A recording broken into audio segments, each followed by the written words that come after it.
All right, so we're on worksheet 20. You should also have out your trig reference sheet, that peachy one. So you know where some stuff is we're going to talk about, and then your little ivory colored unit circle at the back and a couple markers. We need to talk about the difference between these things right now.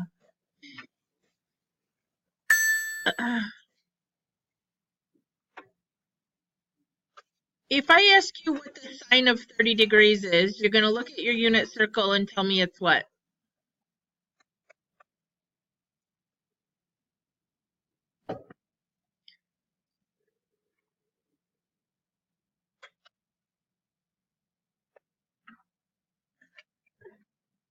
The sine of 30? Yeah, isn't the sine of 30 just 1/2? Okay. And there's one answer to that. This question says, where is the sine 1/2? Right? But what did you learn about where is the sine 1/2? Called the ambiguous case when you did law of sines. Did anybody learn that there could be two solutions? If you did inverse sine or second sine of 1/2, you get 30 degrees if you're in degree mode, okay? That would be this answer, pi over 6. But there's another place before 180, also known as 150 degrees, or 5 pi over 6. So looking at your unit circle, at 30 and 150, the sine is positive 1/2, yes? Okay. That's when you're solving for an unknown. Today we're going to be doing this. And this, by definition, has only one solution, okay? It's kind of like this. Do you remember at the beginning of the year when we said x squared equals 16 and we said you have to have plus or minus 4? But if it said x equals the square root of 16, that's just 4 because there was no x squared kind of a thing anywhere. This just had one solution, okay? This only has one solution as well. And we'll talk more about that as we go today. All right. So we're doing an inverse of a function today.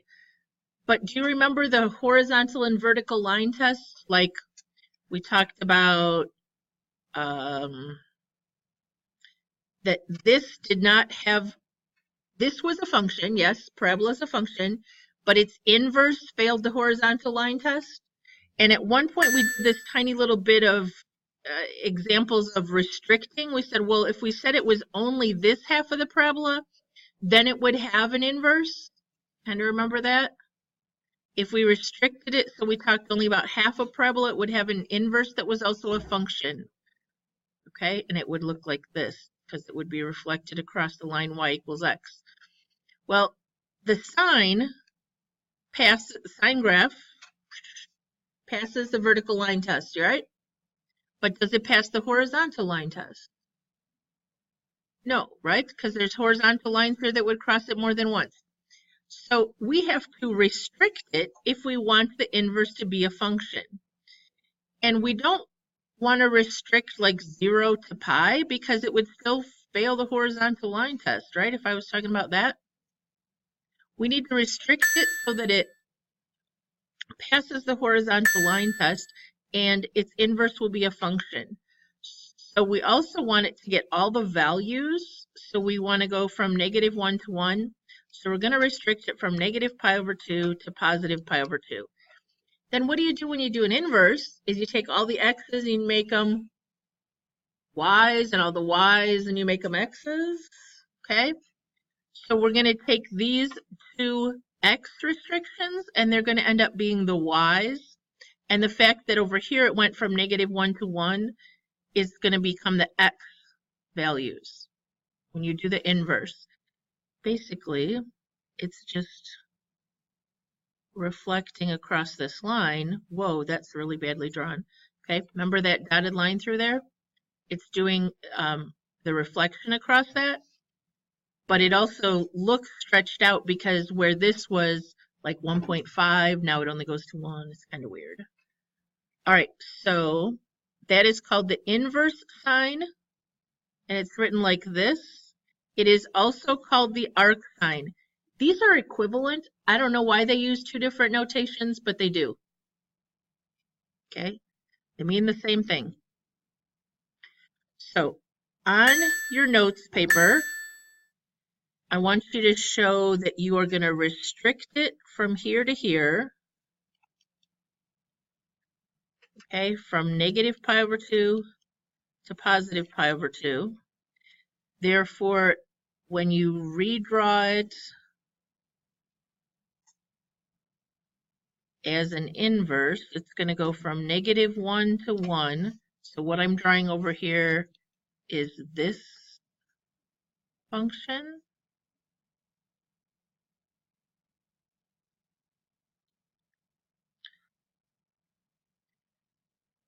And it's going to go from negative pi over 2 to positive pi over 2. And then I'm going to jump back to this slide and make sure I get the right shape. And it looks like this.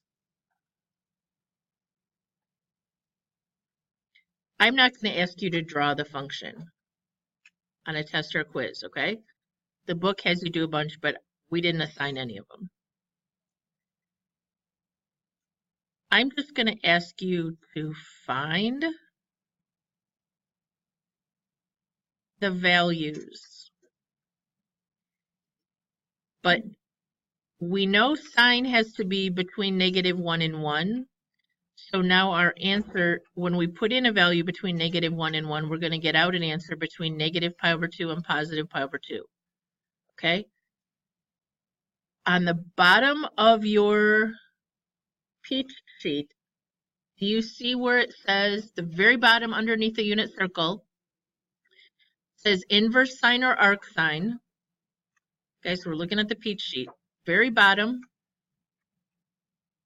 it says inverse sine or arc sine, and it looks like this. Yes? Okay, so it says here the range of values that you get for answers have to be between negative pi over 2 and pi over 2.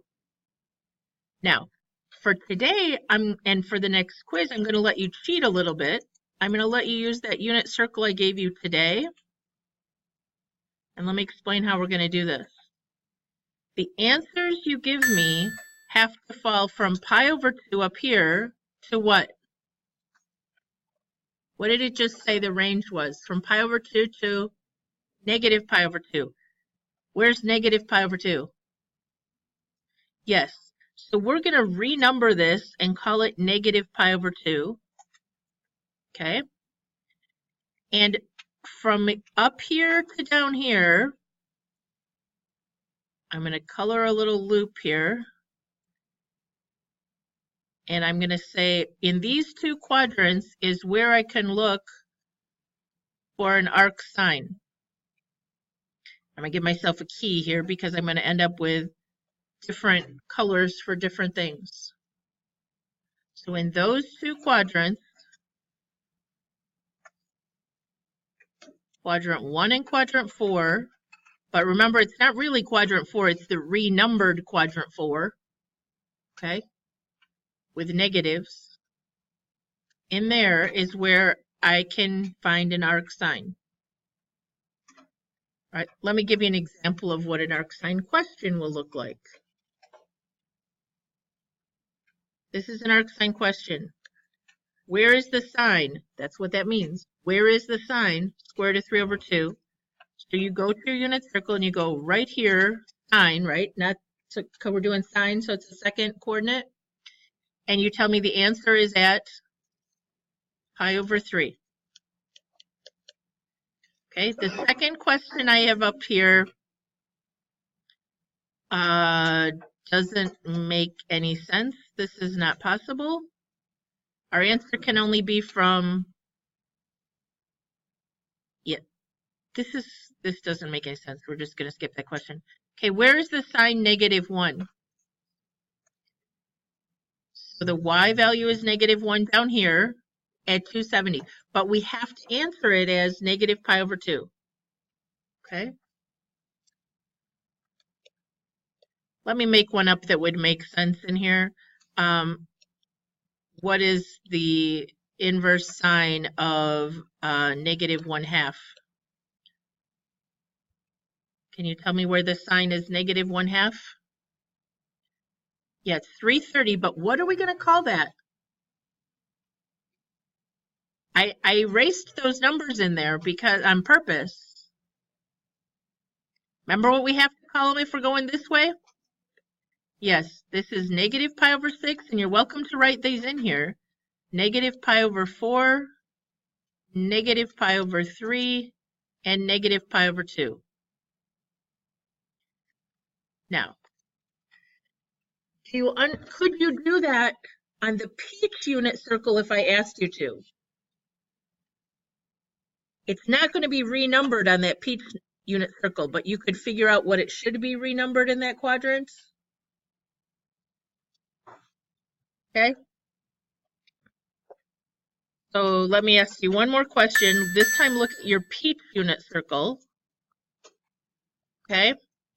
And I'm going to ask you this. Where is the sign -√2/2? Now, looking at your peach unit circle,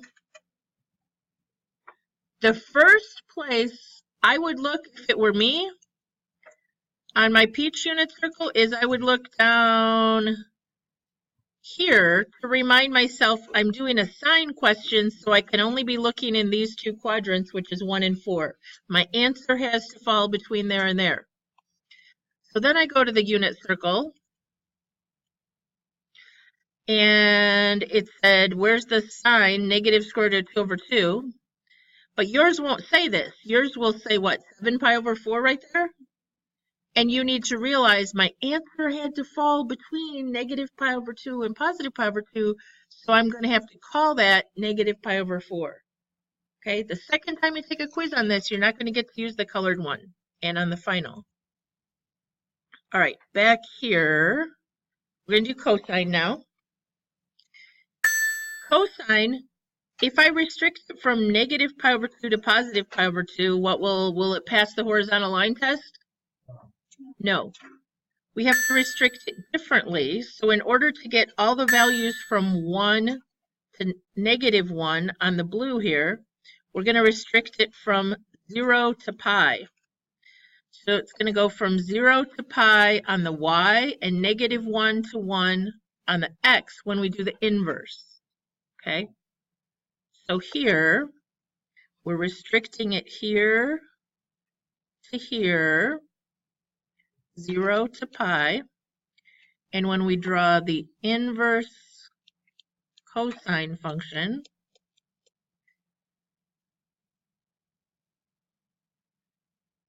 the y values will now be 0 to pi,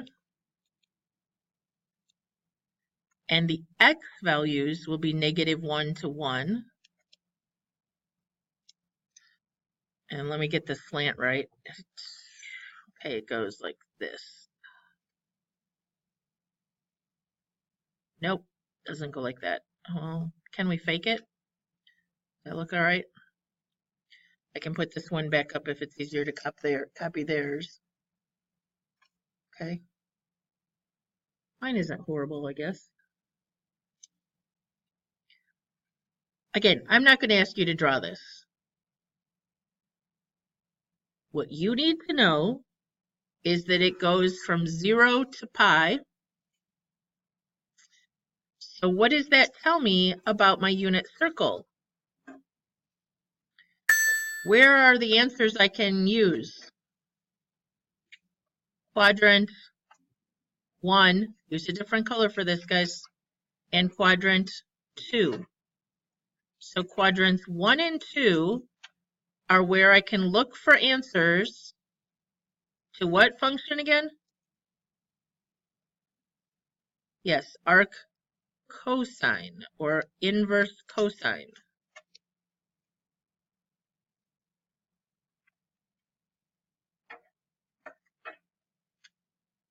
So I can use 0, pi over 6, pi over 4, pi over 3, pi over 2, 2 pi over 3, 3 pi over 4, 5 pi over 6, all the way over to pi.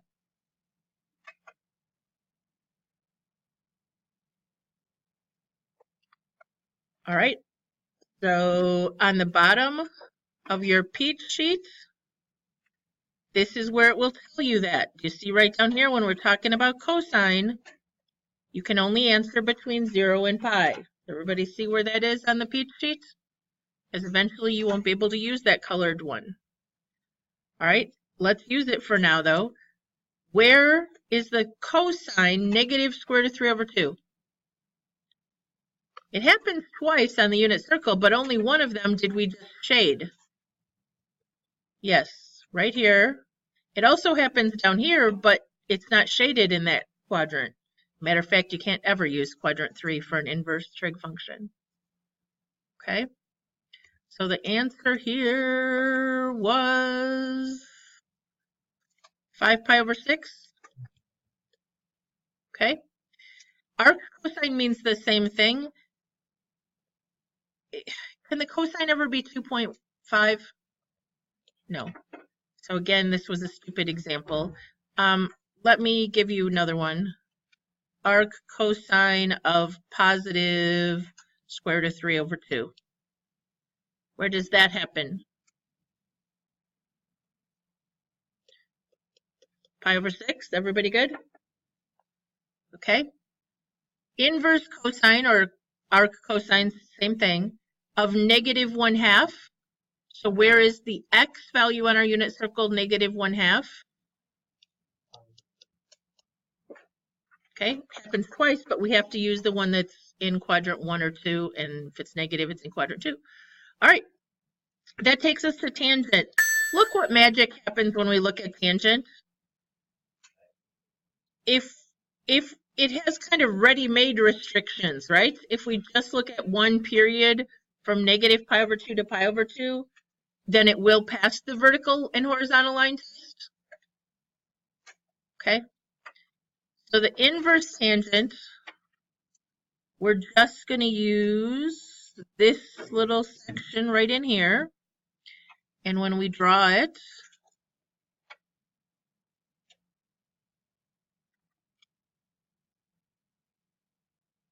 remember the x's become the y's and the y's become the x's. So it's going to go from negative pi over 2 to positive pi over 2. It will have asymptotes, this time horizontal asymptotes. And it's going to look like this.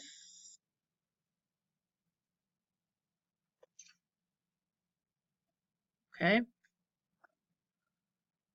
So the domain is all real numbers this time, but the range is still negative pi over 2 to pi over 2. So on the peach sheet, here it says for arc tangent or inverse tangent, it's negative pi over 2 to pi over 2. So what quadrant is that? Yes, the same one as the sine. So this is what I do. I'm looking at the same places that I looked for the sine. So this is or arc tangent.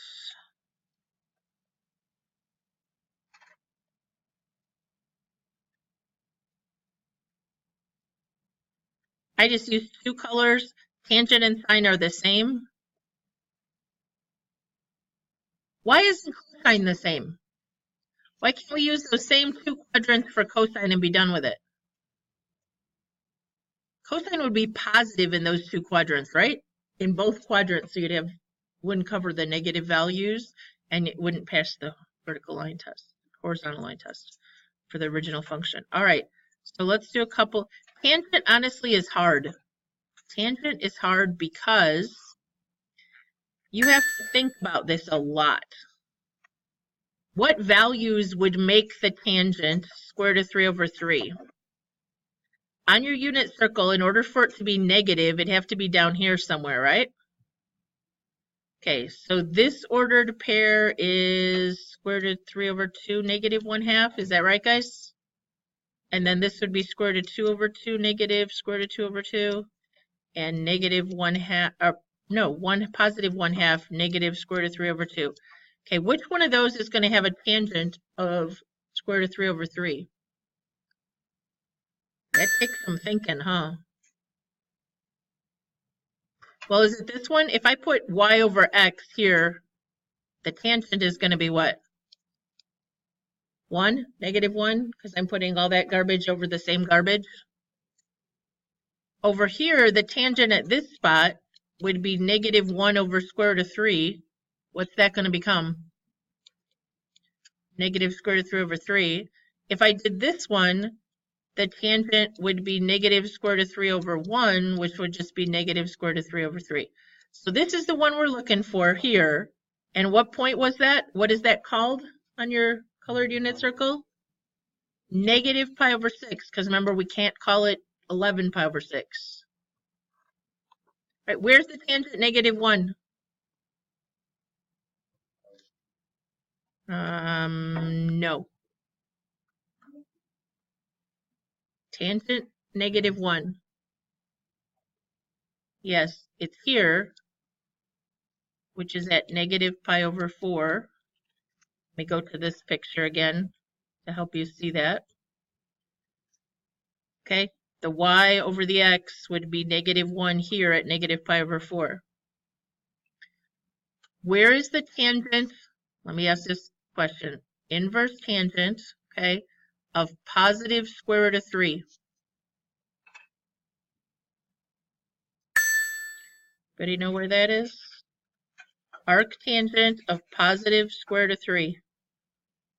I tell you, tangent is hard because you have to like figure out what y over x is.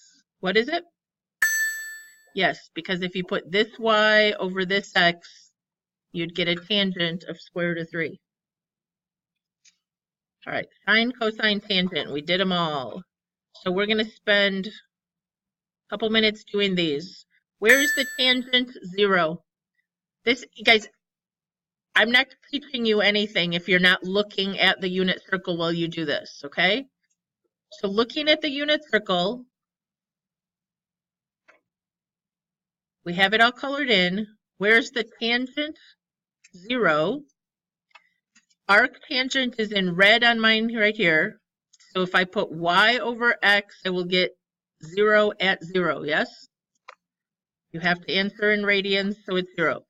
Number 2, arcsine square root of 3 over 2. Where do I have to look? Which quadrants? Arcsine is in red on mine, so it's in quadrants 1 and 4. But which ordered pair am I looking for? The x value or the y value? Yeah, remember my question was here, the sine is square root of 3 over 2.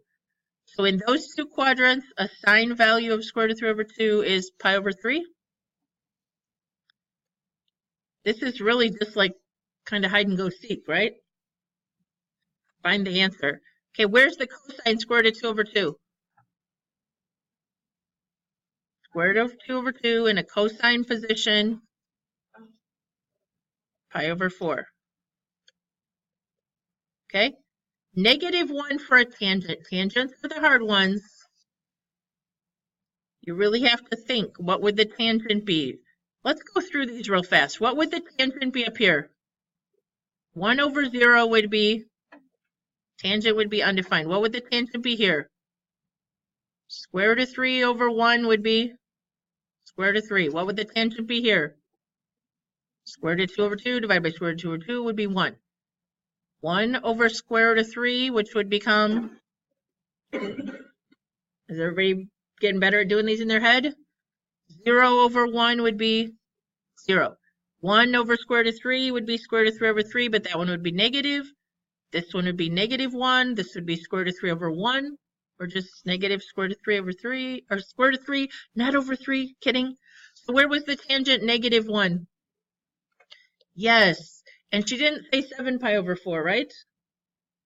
Because it's got to have an answer between negative pi over 2 and pi over 2. All right, I'm on number 5. Where is the sine negative square root of 3 over 2? sine negative pi over 3, is that right? Okay. Where's the sine negative 1/2?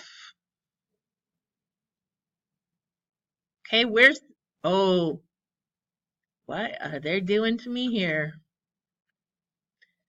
This does not say arctangent or tangent negative 1, it just says tangent, right? So what is the tangent at negative 3 pi over 2? Okay, be careful. Where is negative 3 pi over 2? At positive pi over 2, right? Where the ordered pair is 0, 1. What is the tangent right there? Yeah, be 1 over 0, undefined. They just threw in a question that wasn't an arctangent just to mess with us. All right, this is an arctangent, negative square root of 3 over 3. So we're looking for a y and an x that would look like that, because that would become 1 over square root of 3 or square root of 3 over 3. One of them's got to be negative pi over 6. Tangent is tricky. Okay, this is missing parentheses in my opinion. It should have some there. Our cosine is negative 1/2. Uh-oh, what quadrant are we looking in for that one? Quadrant 2. Answer?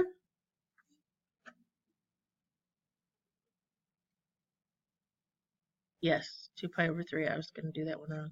Whoa, whoa, whoa. Okay. Arcsine negative 2.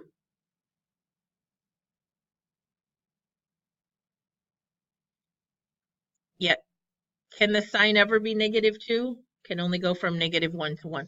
I won't ask you that on a quiz, okay? The book just has a bunch of impossible ones. All right. We have left, yes. Okay. This is not an arctangent question. It's a plain old tangent question. So negative 3 pi over 2 is actually up at 90, right? And this is the ordered pair. So it wants the plain old tangent. So if you put the y over the x, you'd get undefined.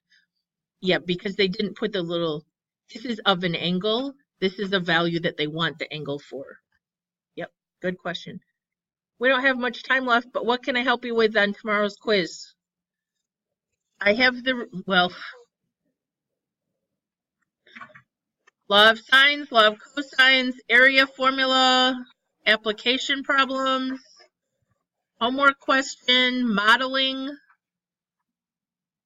Yes.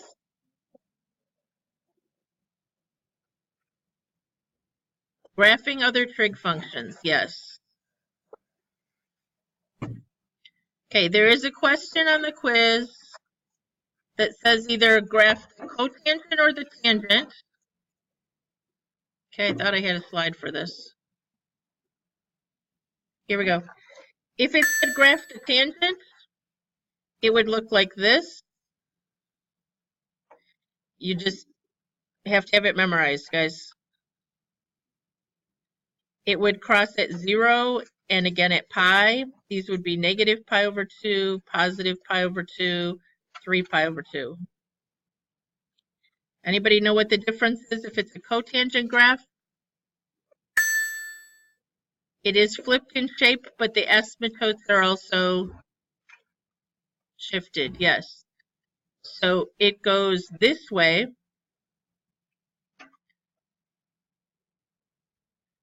But it crosses at pi over 2 as an asymptote at pi, 0, 2 pi. This would be 3 pi over 2. Okay, so honestly, there's no stretch, nothing. You either have version A has one, version B has the other, okay? Then the second question is to graph one of these. If it's secant, what would I graph instead? I'd graph 4 cosine 1/3 theta, okay? Here's a cosine. I don't know if you want me to do a positive and a negative or what do you want me to do here, but there's a really badly drawn 3 periods of a cosine graph that goes from 4 to negative 4. What is the period? No. 6 pi. So this is 6 pi. This would be 12 pi out here. Or you could go this way to negative 6 pi. You only have to do 2 periods. Might even say 1. I can't remember. How do you finish and do the other one, though? Everywhere that this had a 0, the reciprocal is undefined, so it gets an asymptote.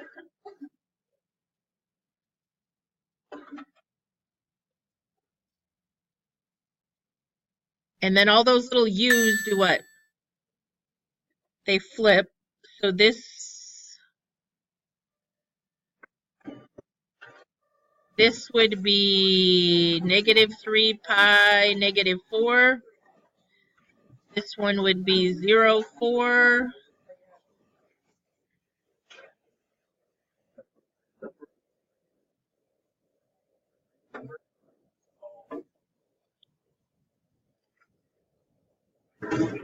Better? A little bit? Okay. I'm here in the morning and I'm here after school tonight. I think there's all kinds of stuff for review posted in Google Classroom.